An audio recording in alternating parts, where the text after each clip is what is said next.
Қайырлы күн, құрметті менің оқырмандарым. Әңгіменің жалғасын жалғастырамыз.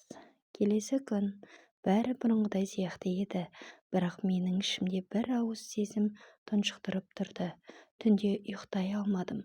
Құлағыма әлдекімнің сыбырлаған дауысы естіліп, терезе түбінен салқын леп соқты. Жүрегім дүрсілдеп, өз-өзіме бұл тек шаршау шығар деп жұбаттым. Ал ертеңісінде ол жігіт мені көшеде кездестірді. Бұрын-соңды ешқашан бұлай қарамаған көзқараспен қарады.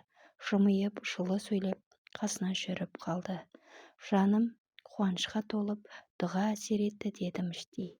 Бірақ сол қуаныш ұзаққа созылмады. Күндер өте келе оның құр сүлдері қалған шаршаңқы түрін көрдім. Әр кездескен сайын жүдеп, әлсізденіп бара жатты. Кейде ол маған қарап тұрып, білмеймін, осы сенен қорқам кейде, деп ақырын сыбырлайтын.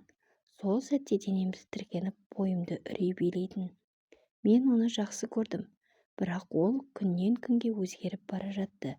Түнде ұйықтап жатқанда түсіме дуахан әйелдің жүзі кіріп, жаныңмен ойнадың қызым, деген сөзінен селт етіп оянамын. Түс пен өң араласқан шақта мен айқайлап оянып, жүрегімді ұстап отыратын болдым. Бір күні ол жігіт кенеттен жоғалып кетті. Телефоны сөнді. Әлеуметтік желілерден де із-түзсіз өшіп қалды. Мен не істерімді білмедім. Көзіме жас алып, дуаханға қайта бардым. Сен оны байлап емес, босатып жібердің, деді ол. Қалай? Жан еркіндігіне қол сұққан жан түбі өз сүйгенін емес, өз тағдырын жоғалтады. Сол сөзден кейін мен үнсіз қалдым. Кеудемде бір бос қуыс пайда болғандай. Махаббат деп бастаған жолым қарғысқа айналып кеткенін енді ғана түсіндім. Сол түні мен от жақтым. Қолымдағы оның соңғы суретін өртеп тұрып, кешір мені, дедім күбірлеп.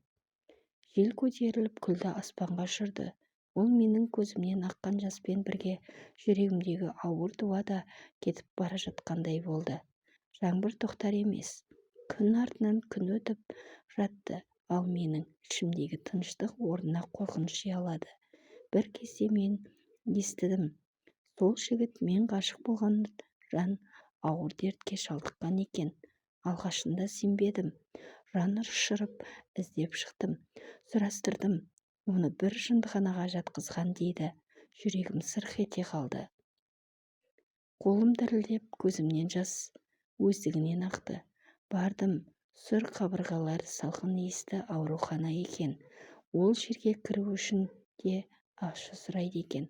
Туысы болмағаным үшін сүйген қызымын деп жалынып жылап ақша беріп кірдім. Терезеден қарасам, ол отыр екен. Бір кезде мен сүйген жүз енді күлкісіз, жанарсыз, көздері бір нүктеге қадалып қалған. Мен кіріп барғанда ол мені танымады. Сен келдің бе, деді жай ғана балаша. Даусында бұрынғы жылылық жоқ, тек бос үн қалды.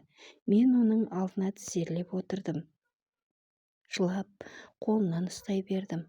Ол болса жай ғана күліп менің алақанымды сипады. Біреу менің түсімді ұрлап кетті. Мен енді ештеңе сезбеймін, деді күбірлеп. Сол сәтте мен түсіндім. Бұл менің жасаған ісімнің өтеуі. Мен махаббатты дуаға айналдырдым. Сол үшін оның жанын отқа салдым. Мен тек сүйгім келді, бірақ мен оны жойдым. Сол сәттен кейін мен оны қайта көрмедім.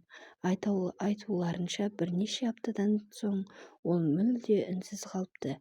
Тек терезеге қарап, ол келеді, деп сыбырлап отырады екен. Ал мен әр таң сайын оянып, соның есімін еске аламын. Жанымды тырнаған өкініш ешқашан кетпейді. Сол бір дуа менің өмірімнің қарғысына айналды. Махаббатпен басталады деп басталған сезім ақыры ессіздікке жеткізді. Енді мен жалғызбын, жаным бос, ал әр жел соққан сайын менің құлағыма оның даусы келеді. Сен менің түсімді ұрлап алдың. Иә, мен ұрладым, бірақ оны қайтара алмадым. махаббат не істетпейді. Соңы әңгіменің соңғы баяндары.